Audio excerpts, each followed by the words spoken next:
విజయవాడ లాంటి కార్పొరేషన్లో కూడా 49 స్థానాలు మనం అప్పట్లో గెలిస్తే తెలుగుదేశం పార్టీ కూటమి వీళ్ళకు వచ్చిన స్థానాలు 14, కమ్యూనిస్టులకు వచ్చింది 1. ఈ 49 స్థానాలకు మనం గెలిస్తే 64 గాను వాళ్ళకు కేవలం 14 స్థానాలు ఉన్నప్పటికీ ఎన్నికలు అయిపోయిన తర్వాత రోజు నుంచి రకరకాల భయాలు, రకరకాల ప్రలోభాలు అదే పనిగా పెడుతూ ఒక 11 మందిని మాత్రం భయపెట్టో ప్రలోభాలు పెట్టో తీసుకోవడం జరిగింది. అయినప్పటికీ 38 మంది నిఠారుగా నిలబడ్డారు అని చెప్పడానికి గర్వపడతాను. ఎందుకు ఈ మాట చెప్తా ఉన్నాను అని అంటే దానికి కారణం కూడా ఒకటే.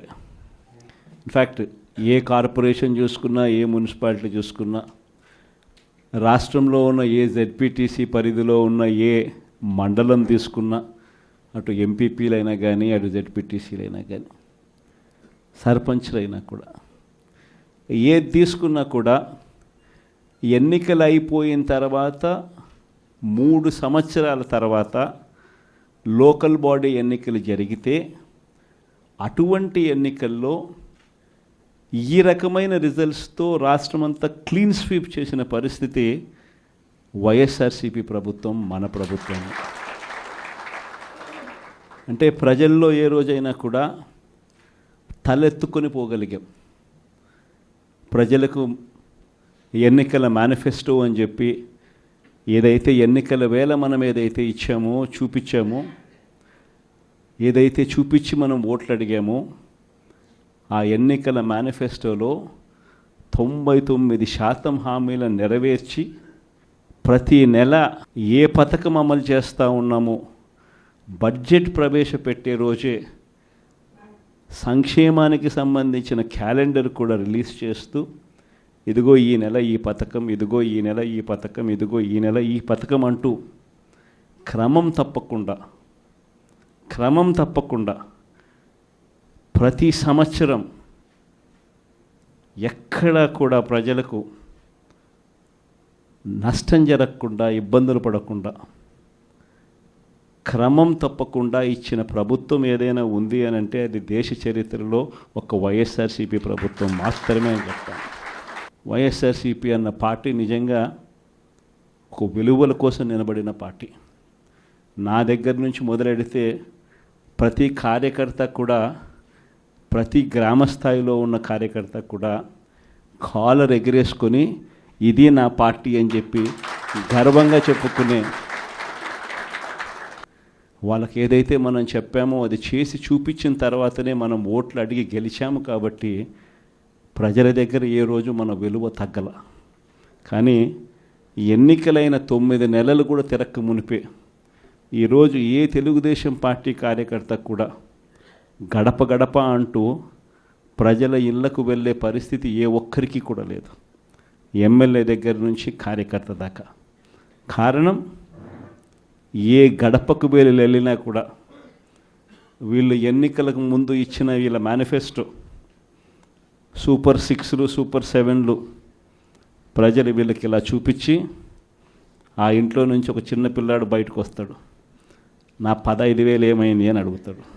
ఆ ఇంట్లో నుంచి 2 పిల్లలున్నా, 3 పిల్లలున్నా ప్రతి పిల్లాడు బయటకు వచ్చి ఆ తెలుగుదేశం పార్టీ ఇంటికి వచ్చిన తెలుగుదేశం పార్టీ నాయకుడిని, కార్యకర్తను ఆ పిల్లాడు కూడా ప్రశ్నిస్తాడు, నా 15,000 ఏమైంది అని.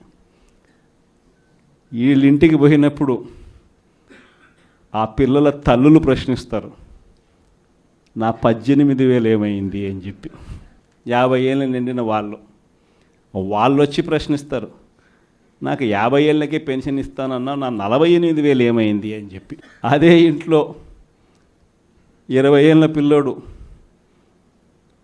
ఆ పిల్లాడు వచ్చి ప్రశ్నిస్తాడు, నాకు నెల 3,000 ఇస్తానన్నా 36,000 ఏమైంది, నా 36,000 ఏమైంది అని.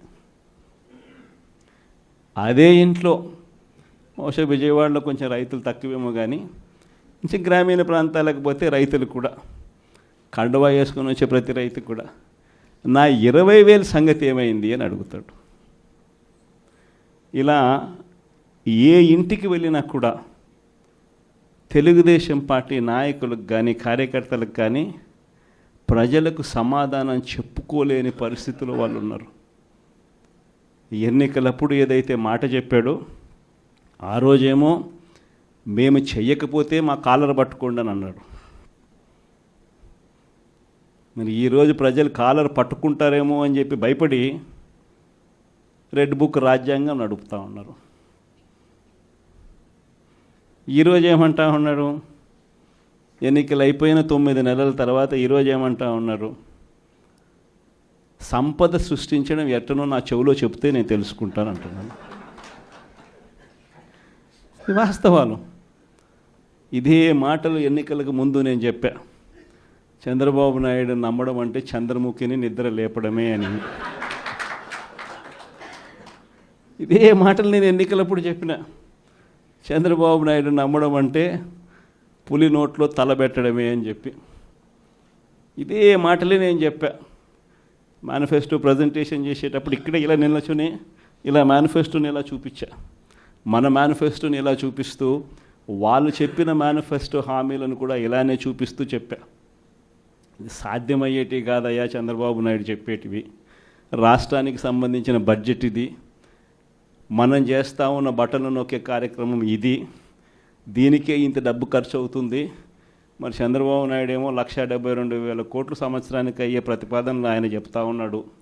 సూపర్ 6లు మోసము, సూపర్ 7లు మోసము అని చెప్పి చెబుతూ మనమేం చేయగలుగుతాము అన్నది కూడా ప్రజలకు అర్థమయ్యేట్టుగా కూడా మేనిఫెస్టో సందర్భంగా కూడా చెప్పడం జరిగింది. ఈ రోజుకి కూడా నేను చెప్తా ఉన్నా, ఓడిపోయాం పర్వాలా, ప్రతిపక్షంలో కూర్చొని ఉండం అది పర్వాలా, మళ్ళీ రీలు వెనక్కి తిరిగి మళ్ళీ అదే రోజుకు మళ్ళీ తిరిగి వెళ్ళి కనీసం ఇలా జరుగుతుందని తెలుసు కదా ఇప్పుడు ఎలా చెప్తావు అని చెప్తే మళ్ళీ ఆ రోజు వచ్చినప్పుడు ఇదే విధంగానే మళ్ళీ చెప్తా. ఎందుకనంటే రాజకీయాలలో విలువలు, విశ్వసనీయత అన్న పదానికి అర్థం అదే. ఎన్నికలు ఎప్పుడొచ్చినా కూడా అదే విలువలు, అదే విశ్వసనీయత అన్న ఒకే ఒక్క పదం మీద మళ్ళీ వైఎస్ఆర్సీపీ మళ్ళీ అఖండ మెజారిటీతో మళ్ళీ గవర్నమెంట్